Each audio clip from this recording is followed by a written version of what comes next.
Kasus penganiayaan yang diduga dilakukan oleh oknum TNI, Kopda, Nirwan Umasugi telah dilaporkan ke Pomdam 16 Patimura.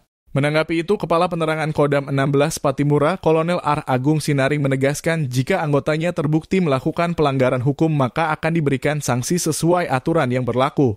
Yang pasti kita akan bila itu salah kita akan hukum, tetapi kita dalami dulu kasusnya biar tidak timbul fitnah, ungkapnya saat dikonfirmasi tribunambon.com Kamis 28 Maret 2024 malam.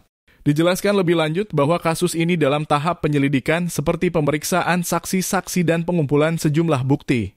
Kasus ini sementara diselidiki, jadi tarafnya masih penyelidikan, artinya masih mencari bukti dan saksi untuk diangkat menjadi penyidikan, jelasnya. Menurutnya, kasus ini perlu diteliti secara baik sehingga membutuhkan waktu yang tidak singkat. Kita butuh waktu karena korban dan saksi sementara sakit, sehingga kita perlu waktu untuk proses ini